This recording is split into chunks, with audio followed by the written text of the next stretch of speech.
તેલ અને સાબુની બચત થાય. પણ બધાય મને શું કે આ ઘરવાળો ટાલ્યો હે કે એન્ટરટેનમેન્ટ કરવાનું હે ને. આ એન્ટરટેનમેન્ટ. હા દાંત. કાલે રવિ એટલું કીધું કે કાલે દહીં વડા નહીં હોય ને તો તારી એ કે માથાકૂટ કરી છે કે એટલે આપણે દહીં વડા ખાઈ લીધા છે. દહીં વડા કોમલ એવો બનાવ્યો એવો બનાવ્યો હતા ને એની વાત પૂછો. મોરે મોરો દીધી જોતો ને પછી ફ્રીજમાં હે ને મોરે મોરો દીધી જોતો.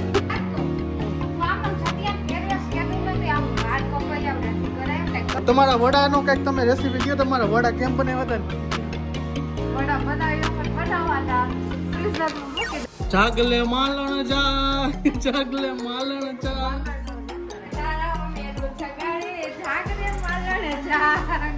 હા તમારું બેરું તો અહીંયા હે. આમાં દાદાનો જન્મ મુંબઈમાં. રાજકોટમાં દાદાનો જન્મ છે. અમારા દાદા હે ને પડદાદા હતા ને બહુ મોટી હસ્તી હતી. અમે ઇતિહાસ જાણો એટલે. તો શેના દાદા એવા?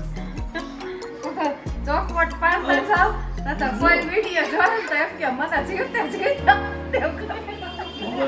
શ્રીરામ. હા હાચે કાલે છે રામનવમી. તો મારા અને મારા પરિવાર તરફથી બધાને હેપી રામનવમી અને બધાને જય શ્રી રામ. હેલો દોસ્તો, welcome back to my new blog. બધાને જય શ્રી કૃષ્ણ અને જય શ્રી રામ. તો શું કહે છે બધે મજામાં જશો ને મસ્ત મજાનું આપણું ગુડ મોર્નિંગ થઈ ગયું છે અને વાગી ગયા છે સવારના 8:15. તો શું કહે છે બધે મજામાં જશો ને જો અત્યારે આપણે નાહી ધોઈને મસ્ત મજાના ફ્રેશ થઈ ગયા ને વાળ બાળ જામ મસ્ત વરી નહીં રહ્યો. જય શ્રી કૃષ્ણ. શું કહો છો? સાચી વાત, બહુ જાજા વાળે. હકીકતમાં આટલામાં ને ટાઇલ પડી ગઈ. ટાલિયો હા બહુ મને લાગે થોડાક વર્ષો પછી ક્યાંક થઈ જાય. આમ ફરતી કોણ વાળી છે અને વચમાં ટાઇલ છે એટલે એ તો સારું કહેવાય. તેલ અને સાબુની બચત થાય. પણ બધાય મને શું કે આ ઘરવાળો ટાલિયો હે. બરોબર ને? તાર ઘરવાળો ટાલિયો હે. અત્યારે કોઈ મહેરબાની કરીને કહેતા ને ટાલિયો. અત્યારે જો મસ્તીનો વાળ હે, કઈ ઘટે નહીં એવા. પણ હકીકતમાં આ વાળ ઉતારવાનું કારણ મને કઈ ખબર નથી. કા મને એવું લાગે કોમલ ઉપાધિ કરાવે. હું તમને એની ઉપાધિ કરાવું. હું તો મોજથી જીવો. મોજથી જીવો એમ? મોતથી કે મોજ? હા એમ બોલતા જાઓ. તો સારું. જો અત્યારે શું બનાવ્યું છે? થેપલા બનાવું છું. થેપલા કોમલજી બનાવે છે ગરમા ગરમ થેપલા. તો થેપલા ચા ખાઈ લઈ અને પછી દુકાન ભેગી ના થઈ જાય પાછા. અને આજે હે ને આજ કંઈક એન્ટરટેનમેન્ટ કરવાનું હે ને. હા એન્ટરટેનમેન્ટ. હા દાંત કઢાવવાનું છે. થોડુંક ઇંગ્લિશમાં હે ને શીખવું. હેમજી એવું છે તો ઇંગ્લિશમાં ક્લાસ તમે ભણ્યા કે હું તો ભણાય ને. ભણ્યો જ છું. એ હું લોચા વડે કાંઈ છે ને મારી જીવન લપસી જઈએ. બાકી આવડે તો બધું છે. કોલેજ કરીને ડિગ્રી લેવાય ને. ડિગ્રી તો તમે ડિગ્રી જ છો મોઢા. મમ્મી એવા ટાટા ટાટા. મમ્મીનું સ્વાગત કરી દો નીચેથી. ટાટા ટાટા. જય શ્રી કૃષ્ણ. જો મમ્મી માટે આપણે પંખો ચાલુ કરી દઈ. બહુ ગરમી ન થવી છે. હજી ફળ ઉપર હવા નાખો. લ્યો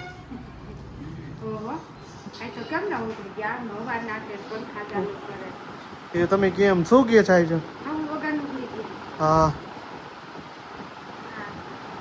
તો આજે સુવિચારમાં કાંઈ યાદ નથી. સવારના વહેલો ઉઠીને ખમણ બનાવ્યું તો કહી દઈએ. કેવું છે? મથવા દે. હવાના કેળ કડાકા નાખી ગઈ હતી.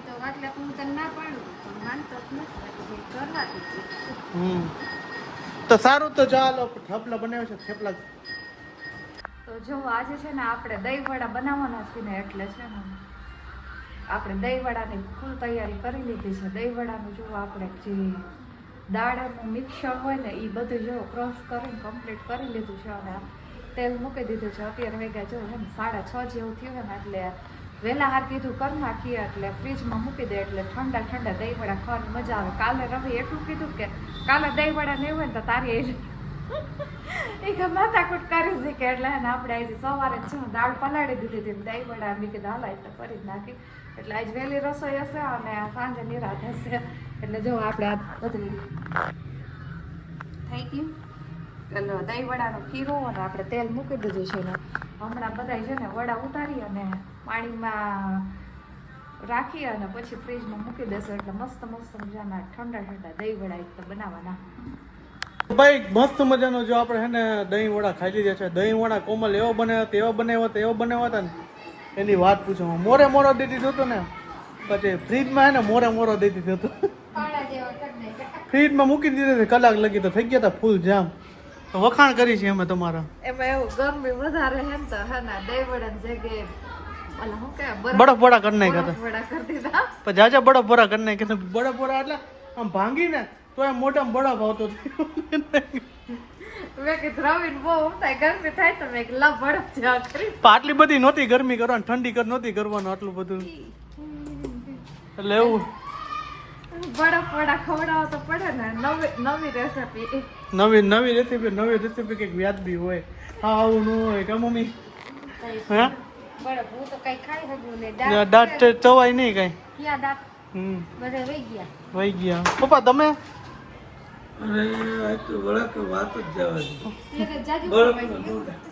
બરફના આપણે બરફ ભજીયા કરવા બરફના ગોલા જેવું કર્યું હતું. તું આમ જટિયા ફેરવેસ કેદું નથી આમ વાળ કપાઈ આવ નથી કરાય કઈ કરતો જ નથી. આ હેન્ડા નથી કપાઈ આવજે હવે નથી માનતા ન રે. માનતા છે ને રહે છે પણ શોખ એક વધારે હોય. આવડા કરવા જો આવડા જો આર્યા અહીંયા પોગે હે ને આપણે નયા લગી પોગાડવાનું. ના પાડે કે તારા વાળ નથી કાપવા એમ કે ગુસ્સે થઈ ગયા છે તો ઘરે કરાય આવશે કઈક માનવું પડે મમ્મીને. ના કે ઉભા રોડા જોડાવે એમ બધા. કયું ન કરો તો પછી શું કરો? કપાઈ આવજે કાલ મહેરબાની કરી. પાકું અલગ કરે. તો તમારા વડાનો કઈક તમે રેસીપી દો. તમારા વડા કેમ બનાવ્યા હતા? વડા બનાવ્યો એમ જ બનાવવાના, ફ્રીઝરમાં મૂકી દેવાના એટલે બરફમાં થઈ જાય બધું કમ્પ્લીટ એમ રેડી. કમ્પ્લીટ જ કરી નાખ્યું હતું બધું, કઈ ઘટે નહીં ને એમ. પાછું હું નહોતી એટલે હે હું નહોતી એટલે સાચી વાત. મોરે હાજર હતો તો કઈક થોડુંક રેસીપી થોડીક આગળ વધારી એને કરી નાખ્યું. રેસીપી આગળ વધારી દીધી. રેસીપી થોડી તમારાથી નેક્સ્ટ લેવલ આગળ વહી ગયા. કોમલજી है ना नेक्स्ट लेवल आगे चली गई कि मैं है ना कुछ नया करता हूँ पर नया कुछ मैं सब कुछ बाप दिया. ઓલો બાપ ઓલે વઘારવાને બદલે બાફી લે. बाप दिया बाप तो आपको बगासा हो तुमको सब घूम रहा था ना क्या हुआ? હજી એવું થાય છે માથું આમ ખેંચાઈ ગયા આખું ને માથું નંબર નથી ને નંબર કોણ જાણે. મને એવું લાગે આ મોબાઈલ જોઈએ નંબર આવી ગયા. મોબાઈલ ક્યાં જોવું લે આ બોલ નંબર આ કરીને પાંદડિયું એવું કેમ કોણ જાણે આખા માં ખેંચાઈ ગયું. આ તો નંબર જ હોય. ડોક્ટર પાસે અરે બધા ડોક્ટર પાસે લઈ જાવ નંબર વાળા કરાવી નાખે છે. એમ નહીં ચશ્મા પહેરશે કેવું લાગશે? હે માર કરવો પહેરવાય નથી મને ગમે નહીં. એમ नहीं तुमको है ना लेंस पहनने का एक काम करो मम्मी आपका चश्मा किधर है जो दिखा दो अब ये पहनो तो कैसा लगता है? એ તો આવે તો સારું લાગે તો એવું તો ભલે ન લાગે. कैसा लगे डोसी में મને કઈ દેખાતું જ નથી આમાં. पर પહેરવાના હતા ખાલી તમારી ઉંમર અમે હે ને સજેસ્ટ કરે કે તમારી ઉંમર આટલી કાલે ગઈઢા તો ખાવાના જ છે. કઈડા કઈ ને ખબર થવાના. ખાવું જ ગઈઢા ખાવાના જ છે. હમ એ એવા ને એવા રહેવાના નથી. હું તો એવો ને એવો રહેવાનો હો ને.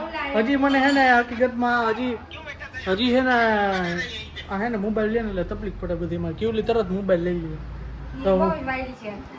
હા આજે તોફાન કરે છે ભાઈ હોવાની તૈયારીઓ છે. આ બેન મોબાઈલ લે છે. મોબાઈલ આને છે ને હવે નિશાન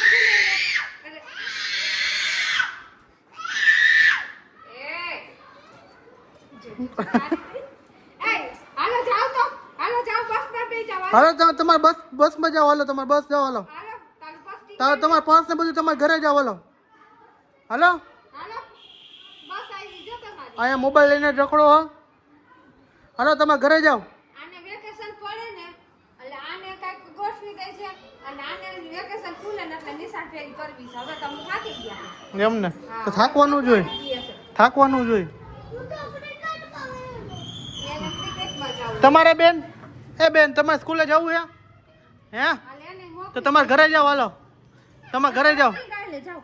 હાલો રમો તો બસમાં જાઓ. ગમે તો હાલો તો ભરી આવો. લે બા પાણી ભરી દે. જો તો આપણે ઓર્ડર જ કર્યા રાખે. તો બગા ઉપર બગા જ ખાઈએ. જાગલે માલણ જાય, જાગલે માલણ જાય. પછી શું આવે? જાગને માલણ જાગ જાગ. આ તમારે બેરું તો અહીંયા હે. ફાકી ગઈ રાખે આખો દી. આખો દી ની કેટલી ખબર? 10 ફાકી ખાઈ જતા એ છે. 13 વર્ષનો પણ બધા મોટે અલગ અલગ હોય. કોક ને 10 વર્ષનો કે 13 વર્ષના હતા. બાપાએ ધોકો ન લીધો. દાદાજી આમાં દાદાનો જન્મ મુંબઈમાં, ઘાટકોપરમાં દાદાનો જન્મ છે. અમારા દાદા હે ને પડદાદા હતા ને બહુ મોટી હસ્તી હતી. અમે ઇતિહાસ જાણો એટલે ખબર હતી. આપણે ઘાટકોપર જાય ને તો હું તમને બતાવીશ કે અમારા દાદાનું હજી હાલમાં પડ્યું છે નથી પડ્યું એવું બધું. આપણે કઈ ખબર નથી કોઈ જાતની. ઇતિહાસ જાણ્યા ને એટલે અમને ખબર છે અમારા દાદાનો કે દાદાનું આવો. તો આપણે એકવાર ડિટેલ્સમાં વાત કરશી બધી કે અમારા દાદાનો જન્મ મુંબઈ હતા, કઈ રીતના અમે અહીંયા આવ્યા, કઈ રીતના સેટલ થયા, બધું બહુ લાંબી કહાની એના માટેની. હે મમ્મી? બા દાદી માં હતા ને તારા પપ્પાના દાદી એ આંગળીએ આવેલા હતા એટલે ખબર ના ઈ એને ભેગા લઈને દાદાને ને ફઈને ભેગા લઈને પછી આંગળીયા જ ક્યાં બીજા લગ્ન કર્યા હોય તો બીજા લગ્ન કર્યા હતા. એટલે બા દાદા તો એક જ હતા, ફઈ એક જ હતા.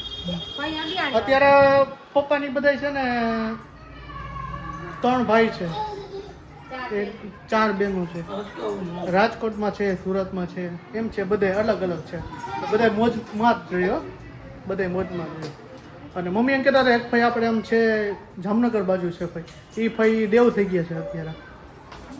તો એવું છે બધું. એટલે પપ્પાના ભાઈ હો, મીન્સ કે મારા ભાઈ તો હજી બધા છે જ હાલમાં. તો શું ના દાદા એવા ચોકવટ પાડતા જાવ તો કોઈ વિડિયો જોવે તો એમ કે મને જીવતે જીવતા ના ના પપ્પાના ભાઈ બીજી વાર કહું હજી તમને. બીજી વાર પપ્પાના ભાઈ એટલે મારે બહુ સેટવું થઈ જાય. તો હે આપણે તમારા જ પૈ દેવાય. તાર પપ્પાના પૈ એક જ હતા, બીજા હતા એવા હો. એના જેવો તો માણસ ન થાય. થાય નહીં રોકાય તો આપણને એમ થાય કે એવી શાંતિ મળે. અને બા હતા ને તો બા ને એવું મજા આવતી. એમ કહે છે મારે ક્યાંય જવું નથી, હું એને બેઠી છું. પણ થોડાક દી ગોટાળે ગયા ને બિચારો વયા ગયા. તમારે થવાનું છે, મારે નહીં. આ પતલું રહ્યું ને સ્ટીકર તારે હે ને તમારે છે ને મગજમાં આમ વિચારીને રાખવાનું કે આ પતલા જેવો મારે થવાનું છે. દરરોજ સવારનો ઉઠીને આનું મોઢું જોવાનું એટલે આના જેવા થઈ જાય. બગાને ધોઈડું જ પડે છે. તો સારું હાલો, રાત્રિના વાગી ગયા છે. હું સો મૂંધું ન હોવાય.